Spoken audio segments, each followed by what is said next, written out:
Sorry. Hi, my name is Megha, and I am a software engineer at Databricks. Today, I'll be talking about some of the work that we have been doing at Databricks related to improving LLM inference performance. So, yeah, let's get started. So this is the outline of the talk. I'll start with just going brief introduction of our LLM serving products. Why do we continue using vLLM? Some of the key improvements that came with the latest release. Also focusing on some of the optimizations that we have upstreamed to vLLM, and also some other projects related to FP8 and speculative decoding. Hopefully these 30 minutes will be useful before you guys can head to happy hour. Starting with what Databricks has to offer and why do we care about LLM inference performance. So Foundational Models API is one of our products. And it has two modes for different use cases. So the first is pay-per-token LLM serving. This is where any user can access and query any open source model or any proprietary models, including DBRX, which was one of our own mixture of experts model trained in-house. And it has very simple pricing for input and output tokens. This is one of the products that is very widely used by a lot of our users, especially developers. And the second one that we have is provision throughput. This is, again, where you can use any popular open source models or even bring your own. You can also fine-tune your models on our platform and then serve them with this provision throughput as an end-to-end experience. And what we will provide is the entire whole infrastructure where you can pick minimum and maximum throughput under some latency constraints. And we will provide the hardware that it's running on and also auto-scale it for you up or down based on your unique traffic patterns with guaranteed throughput. Yeah, so our inference engine is a mixture of backends, and we have integrated vLLM to support many of our serving use cases. So why do we continue using vLLM? So some of the key features are highlighted in this slide. First, it's flexible. A lot of broad range of model supports exist on vLLM. As soon as you have like a new open source model, you will instantly find it launched on the same day with vLLM. We ourselves upstream the support for DBRX at the time of the launch, and it was very easy to add a custom model. It also has very efficient memory management, continuous batching for improved throughput. Page attention was, as you all might be aware, was one of the key optimizations that was introduced by vLLM that enables continuous batching. And lastly, it has a very active open source community engagement. Some of the people who are also here in the audience that continue pushing the boundaries for LLM inference performance. So taking a bird's eye view of how vLLM's architecture looks like, on a very high level, the core of vLLM has an LLM engine, which runs an infinite loop in the background. And all the infinite loop, what is happening inside that loop is that there is one step that is iteratively generating a batch, executing it, and then processing it.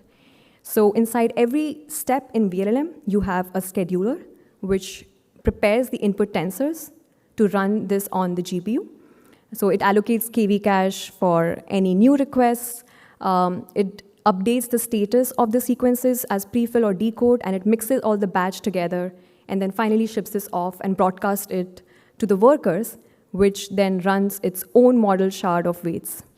So all of this is happening on the CPU. And now these input tensors are then running on the GPU. And you have a bunch of kernel launches and basically a CUDA graph that is replaying all these forward paths on the GPU. And then the sampler, which then generates the next token ID.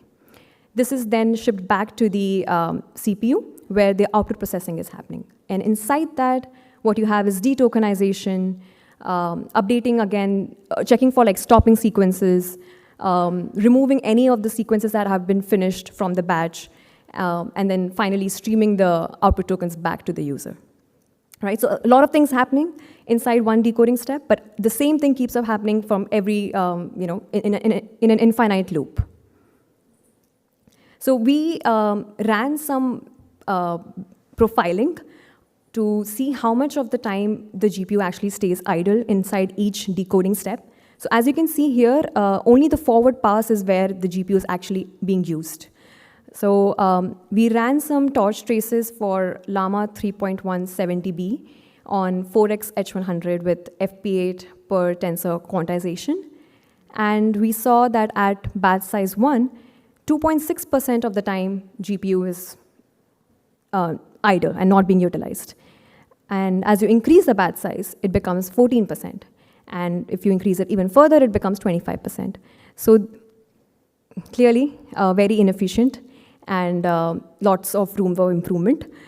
But this was the state before we had this latest release, which was 0.6.0 plus. And a lot of performance upgrade happened in this particular release. So there was 2.7x throughput improvement and 5x latency reduction. And this was a result of 3 main key changes that were brought about by the entire open source community. And this was a collaboration across different teams. And unlike the snail developers in this meme, the community was pretty fast at shipping all of these features in less than a month. So, but the next few slides, I'm going to focus more on the last optimization, which was a joint collaboration between Neural Magic and Databricks.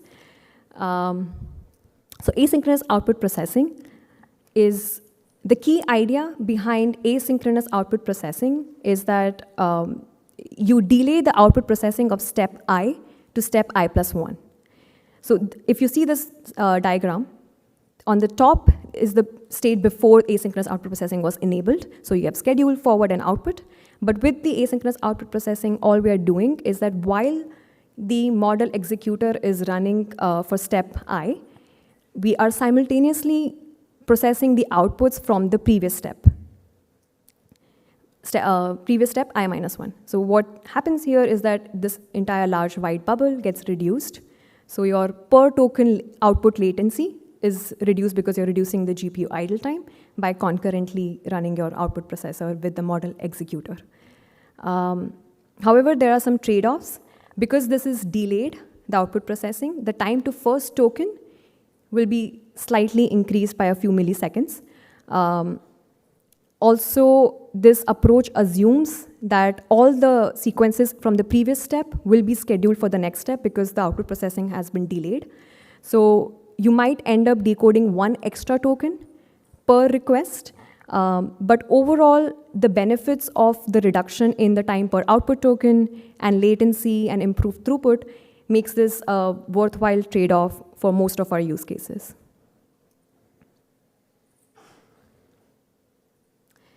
Yeah, so while this is a very simple idea in theory, implementing it had some challenges, especially because of the complexity of vLLM's architecture. And so some of the details I mentioned here are, so this particular asynchronous output processing is compatible only when you enable CUDA graphs for vLLM. Now, vLLM has integrated CUDA graphs very nicely in the sense that CUDA graphs, essentially the power of CUDA graphs is that you can reduce all the kernel launch overheads and you can also fuse operations together and get very low latency on just the model executor part. So while that is happening, the CPU is always running ahead of GPU. So inside a model executor, the CPU has already lined up a bunch of operations. So the way we implemented asynchronous output processing was in a callback function. So we basically line up right after the CUDA graph is replaying on the model executor, and we call the output processing as a callback function. So, and this way we achieve concurrency. Also, we tried implementing a very seamless switching of scheduler states. So the main idea is like if the scheduler can easily switch from an asynchronous to synchronous state. So if you have, especially this is important for when you have requests with beam search parameters or sampling parameters with best of n greater than 1. So in such cases, asynchronous output processing is not compatible. So right now, what would happen is that scheduler, if it sees any request with beam search, it will automatically switch to a synchronous state. So you will default back to the original behavior of vLLM.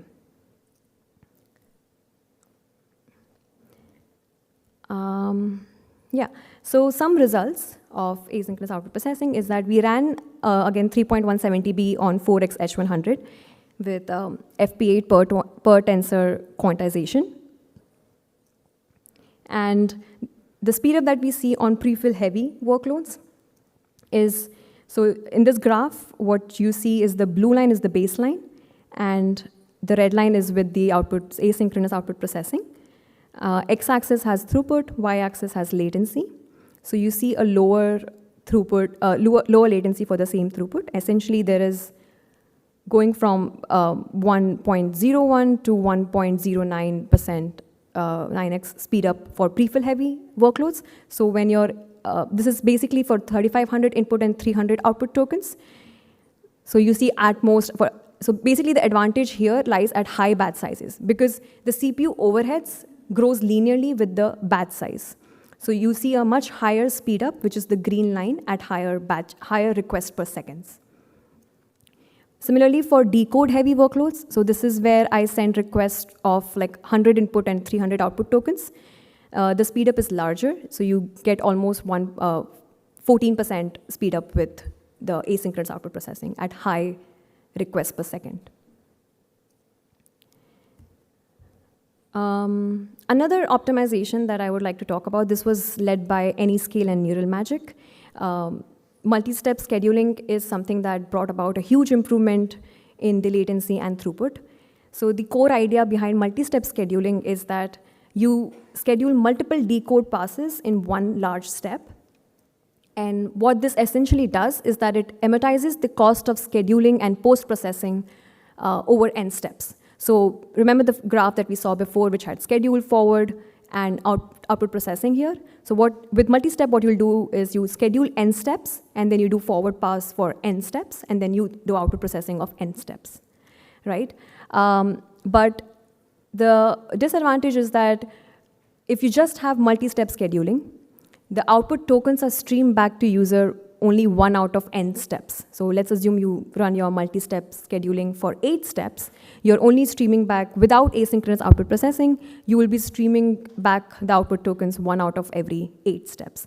But now the asynchronous output processing works quite nicely with multi-step scheduling, and you end up even seeing further boost to the performance. So essentially, as soon as the output tokens are ready, asynchronous output processor will stream it back to the user. Yeah, so here are some results when you have all these two features together. So in this graph, we look at 3.170B model, FP8 per tensor quantization on 4x H100. And the blue line is the baseline, where you have neither multi-step nor asynchronous output processing. Then red line is when you just enable the asynchronous output processor, and you get 9% speed up over the baseline. Especially, as you can see, the advantage of asynchronous output processing is only at high RPS, right? Because the CPU overhead in that case only grows linearly with the batch size. For the yellow line is when you enable multi-steps, and this one is for 8 steps. So for multi-step, you get an overall improvement even at low RPS, because it is actually even helping at low batch sizes and trying to amortize the cost of scheduler. So that's why you see this lower latency even with just multi-step. But if you again add on to that asynchronous output processor, you will get again 8% speed up over multi-step. So overall, going from the blue line to the green line, you get a 1.23x speed up over the baseline, which is pretty great.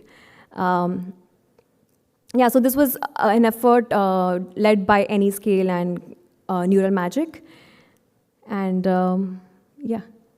So now, I guess the next question that comes is, are there more CPU overheads that we can still tackle? So we ran some profiler again after applying multi-step scheduling and output processor, asynchronous output processor. And we saw that because you're still, if you go back to this graph, right, where you're still scheduling n steps here, Now, even if you have asynchronous output processor, this scheduler part is still blocking your critical path, right? This is still the remaining thing that we can tackle and make it completely asynchronous. And that's about like 5 to 10% improvement that you can still get from the current state of vLLM. And that's where I would imagine the future of vLLM would be, where even the scheduling becomes fully asynchronous.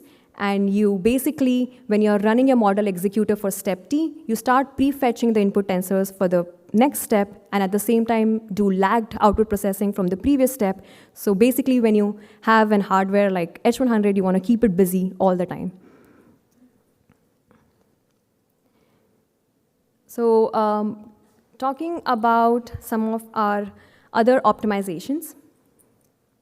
So we have also, apart from asynchronous output processing, we also, performance team at Databricks also looks at other optimizations such as FP8 and speculative decoding. So briefly, as you all might be aware, like first project, which is FP8 performance, quantization, the reason why we use quantization in general is because it makes you can serve a model at lower precision on half the hardware. Let's say if you have like a 16-bit model and you decide to serve this on with 8-bit, you can use half the hardware and also get like twice the speed up. And another greatest benefit of quantization that you get is that you can unlock much higher concurrency, right? So you can basically fit twice the batch size and achieve much higher throughput. So one of our projects is obviously improving our FP8 performance. And we run, and this is a trade-off between both accuracy and performance. So we continuously work on improving both of them. And we have seen no significant accuracy degradation between like BF16 and FP8. Here is where we run our own MosaicML gauntlet, which is a big bunch of evals, which looks at the quality of generation, prefill, language understanding, and we basically evaluate across all the evals and make sure that there is no accuracy degradation. Furthermore, we also improve the performance using our own custom kernels in our runtime, where we have fused some of quantization operations, and that has also led to good speedups. We are also exploring speculative decoding, and we have seen with draft models, you can get 2 to 2.5x speed up with Llama 3.1 70B and 3.1 405B at low batch sizes. So speculative decoding is mostly helpful at memory-bound regimes where you can generate more tokens at a time. So in a memory-bound regime, we have seen pretty great performance with using draft models out of the box with vLLM. Also, we have been recently exploring Medusa heads, fine-tuned on Llama 3.1 70B. The quality aspect is still a question, which is why we are continuing to improve the training and the fine-tuning part of Medusa heads. But we, again, expect good speed up with Medusa.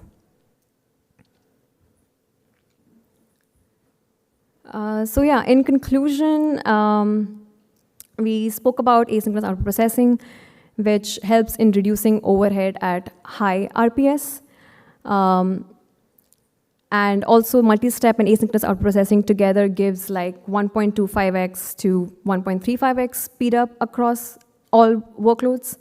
FP8 quantization helps unlock higher concurrency without accuracy loss, and the speculative decoding has very promising results, especially at low batch sizes. And mostly, I think if you look at the new Q4 roadmap for vLLM, a lot of exciting work is about to come where you can have asynchronous scheduling and also a much cleaner core, which I think is very important for faster dev loops. So yeah, excited about all of that.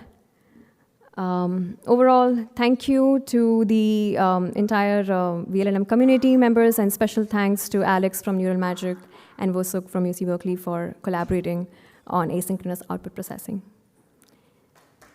Yeah.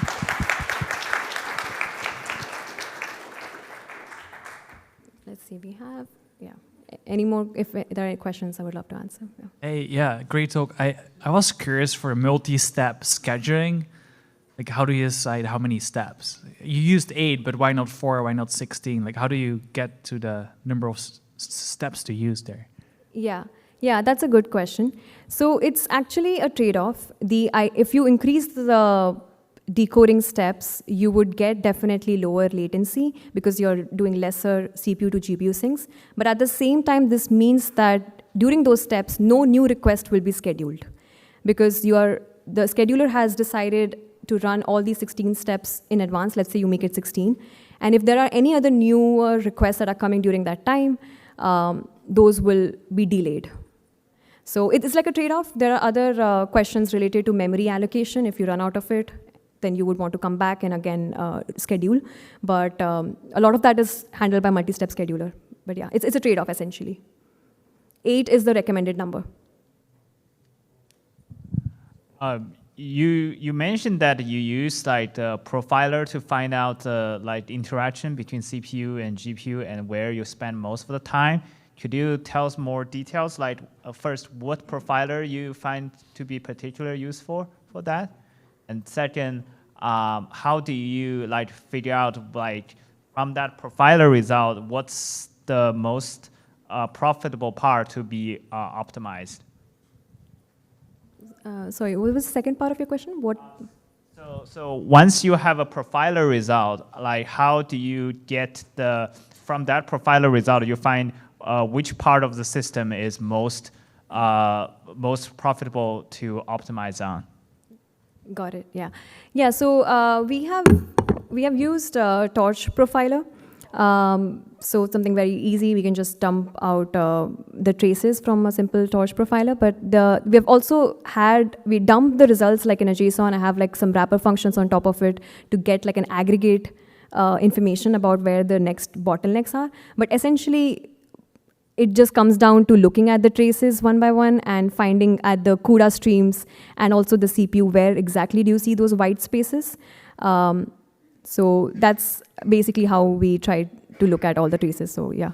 So as I understand, like Torch Profiler doesn't have like an aggregated information against the JSON one, right? So you have some internal tools to calculate those aggregated. Yeah, so you can dump out the traces in general as JSON, and then from that like raw data we have some aggregate functions that we can use overall. But yeah, you're right that Torch Profiler does not natively support aggregating the metrics.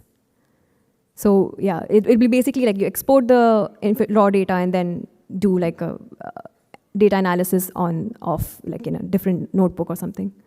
Yeah. Hi, do you have any empirical data you can share on speculative decoding metrics? Things like the number of tokens that you look ahead for, or like the acceptance method? Mm-hmm. To the extent that I can share information, we've tried like with draft models, we've tried from 4 to 8, speculating like 4 to 8 tokens ahead. And then we see pretty good acceptance rate, more than like 70% for across all of them, yeah. We still have some time. Okay.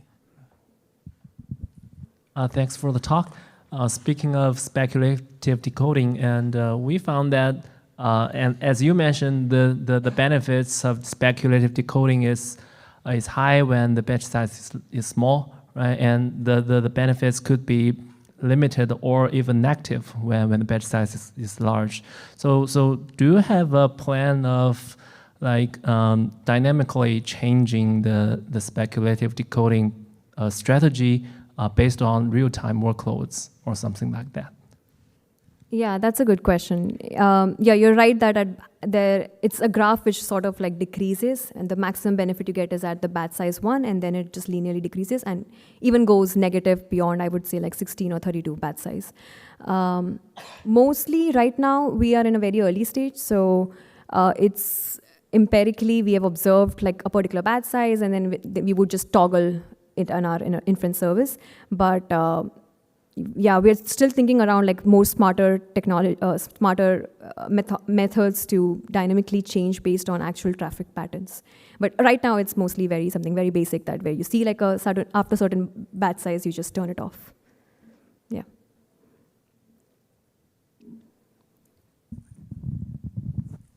Hi. So I saw some updates on the scheduler, right? And you had the speculative decoding slide in the end after the scheduler update. So is the scheduler going to look at speculative decoding, because there's a dependency between speculation and confirmation, right? So is the scheduler going to do something there too? Yeah, that's a good catch. Right now, I think the plans, and maybe I might not be updated what the plans are related to speculative decoding, but the asynchronous scheduling, if I understand, it's only for non-speculative decoding cases. I think some more work needs to be done on the speculative side on how to do this completely asynchronous, which is not currently easy in vLLM architecture. Yeah. Okay, we may have like one or two more questions. Hi. I was just wondering, like in your architecture, was there a component like a cache layer component, like that can also, the role of any cache subsystems or something that can improve the latency? Is there a room for that? Caching in scheduler, or? In the entire flow that you are mentioning, to improve the latency, is like when you're talking about memory optimization, is there any caching subsystems or something that play a role in this whole end-to-end workflow? Yeah, I know that we have some Python objects to cache like scheduler states, and also there is something like prefix caching that's generally done to cache if you have like a new request coming in which shares prefix with the previous one, you can instantly avoid prefilling that part of the prefix and just load it back. So I don't know if that answers, but that's like one of the caching mechanism that does exist right now in vLLM.